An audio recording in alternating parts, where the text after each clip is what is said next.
Hello students of class 4। आज आप लोग को सोशल साइंस में chapter number 2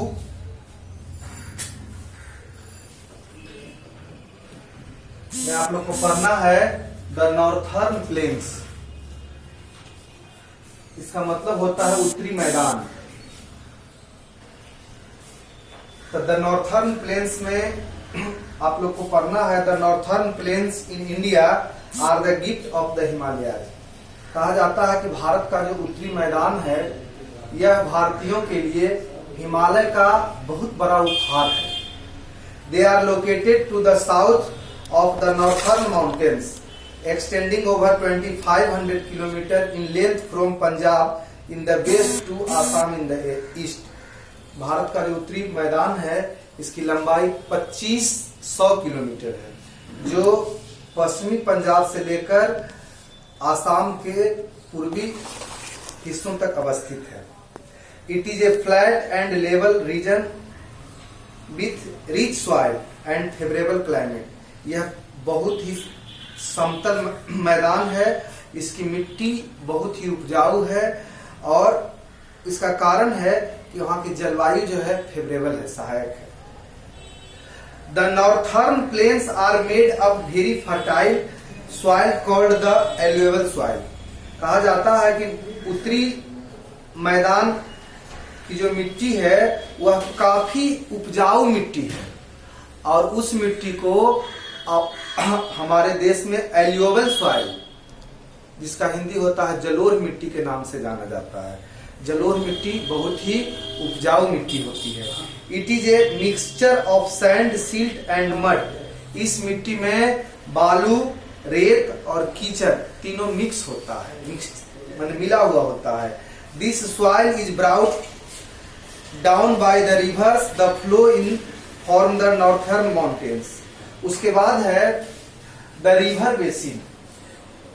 A river basin is an area that is drained by a river and its tributaries.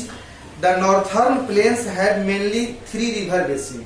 कहा गया है कि जो उत्तरी मैदान है यह मुख्य रूप से 3 बेसिन क्षेत्र में बटा हुआ है, 3 रिवर बेसिन क्षेत्र में बटा हुआ है। तो सबसे पहला है आप लोग को the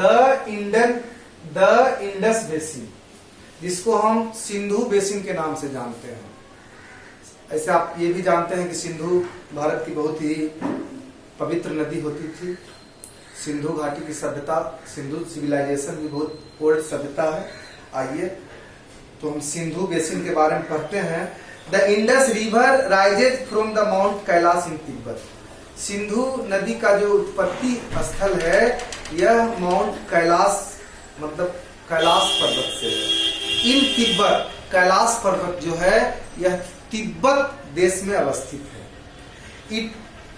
it passes through the Himalayas before it is joined by the main 5 tributaries. इसके 5 और सहायक नदियां हैं जिनका नाम है द सतलज मतलब सतलज नदी, ब्यास नदी, रावी नदी, चेनाब नदी एंड झेलम नदी। यह सिंधु नदी की सहायक नदी है। The Sutlej and the Beas flow through the northern plains before joining the Indus river in Pakistan. कहा जाता है कि सतलज और ब्यास नदी जो है यह भारत में अवस्थित है, लेकिन इंडस नदी का जो पानी है वह प्रमुख रूप से सिंधु नदी का जो जल है वह प्रमुख रूप से उसका पानी पाकिस्तान जाता है। The large part of the Indus basin in no in Pakistan. Indus basin का बहुत बड़ा भाग पाकिस्तान क्षेत्र में पड़ता है। बच्चों, आप जानते हैं कि भारत और पाकिस्तान एक ही देश था।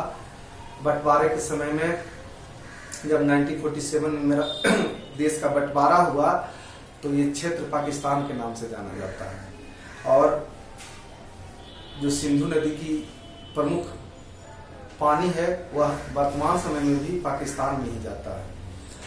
उसके बाद है Bhakra dam has been built across the Sutlej, apart from water for irrigation.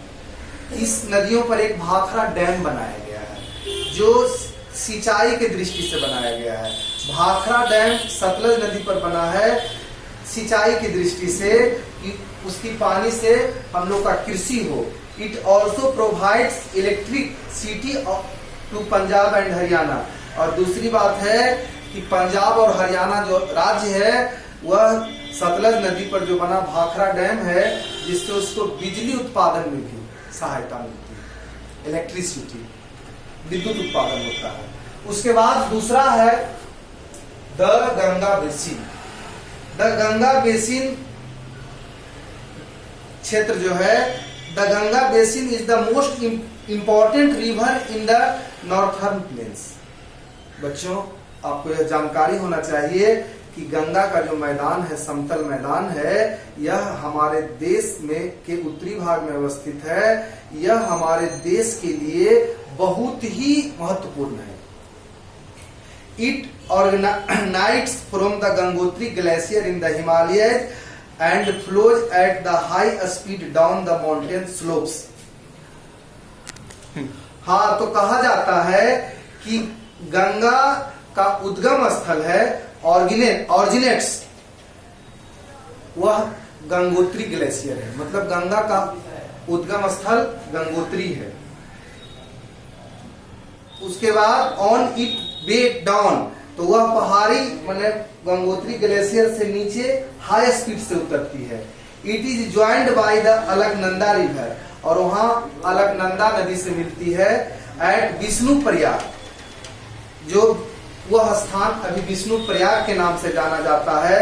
दूसरा है the Nandakini river at Nand Prayag, the Pindar river the Karn Prayag, the Mandakini river at Rudra Prayag, and finally the Bhagirathi river at Dev Prayag to from the main river. यह इनकी सहायक नदी है जो प्रमुख नदियां हैं। The Ganga enters the northern plains at Haridwar. Ganga नदी जो है यह भारत के समतल मैदान में हरिद्वार में आती है। हरिद्वार अभी तो वर्तमान में उत्तराखंड में है। उत्तराखंड का एक बहुत ही प्रसिद्ध शहर है हरिद्वार। हरि मतलब होता है भगवान और द्वार मतलब होता है दरवाजा। हरिद्वार शहर को भगवान का दरवाजा भी कहा जाता है। तो गंगा सबसे पहले समतल मैदान में हरिद्वार में ही आई है, इसलिए हरिद्वार शहर का बहुत महत्व है। वहां का गंगा नदी में स्नान करने वाले लाखों श्रद्धालु लोग पर्यटन स्थल के रूप में जाते हैं। वहां जाकर के गंगा में स्नान करते हैं। हरिद्वार वर्तमान में उत्तराखंड राज्य में अवस्थित है। The Ganga basin lies to the east of the Satluj basin. The states of Uttarakhand, Ganga जो है मेन रूप से Uttarakhand, Uttar Pradesh, Bihar and West Bengal are located in the Ganga basin. यह उत्तराखंड, उत्तर प्रदेश, बिहार और वेस्ट बंगाल का जितना भी क्षेत्र है यह गंगा बेसिन का क्षेत्र कहलाता है। यह बहुत ही उपजाऊ क्षेत्र है। The Gomti, Ghaghara, Gandak and Kosi are the tributaries of Ganga. कहा गया है कि गोमती, घाघरा, गंडक और कोसी ये सब जो नदियां हैं गंगा की सहायक नदियां हैं। The Son river joins it from the south. दक्षिण में सोन रिवर भी गंगा नदी में मिलती है। Haridwar, Allahabad, Varanasi, Kanpur and Patna are the some of the cities situated on the banks of river Ganga. कहा जाता है कि हरिद्वार, इलाहाबाद जो भी प्रयागराज के नाम से जाने लगा, पहले भी प्रयागराज के नाम से जाना जाता था, बनारस जिसको हम वाराणसी कहते हैं, कानपुर और पटना ये सब गंगा नदी के किनारे अवस्थित शहर है। Lucknow is situated on the banks of the Gomti river. Lucknow जो शहर है यह गोमती नदी के किनारे अवस्थित है। Delhi and Agra are situated on the banks of Yamuna river. Delhi जो भारत की राजधानी है न्यू दिल्ली, और आगरा शहर जो है यह यमुना नदी के किनारे अवस्थित है। ये सब भी नदी जो है गंगा की सहायक नदियों में इनका नाम आता है। The Yamuna is joined by the Chambal, Sindh, Betwa and Ken river from the south. दक्षिण में यमुना जो है चंबल, सिंध और बेतवा नदी से मिलती है। The Ganga meets the Yamuna at Allahabad. बच्चों, जैसा कि आप जानते हैं कि गंगा नदी जो है यमुना नदी से इलाहाबाद में मिलती है। The Ganga meets the Yamuna at Allahabad. Ganga और यमुना का जो मिलन स्थल है वह इलाहाबाद है। The meeting place of two rivers is called Sangam. जहां दो नदियों का मिलन होता है, जहां दो नदी आपस में मिलते हैं, उस जगह को संगम कहते हैं। उसे हम संगम के नाम से जानते हैं। आज भी इलाहाबाद से 3-4 किलोमीटर पहले जो है इधर से जाने में संगम मिलता है, जहां कुंभ मेला 10 वर्ष में लगता है, विश्व प्रसिद्ध मेला होता है। ऐसे तो हर एक दिन हजारों श्रद्धालु लोग संगम में स्नान करने के लिए इलाहाबाद जाते हैं। तो संगम यह बहुत पवित्र तीर्थ स्थल है।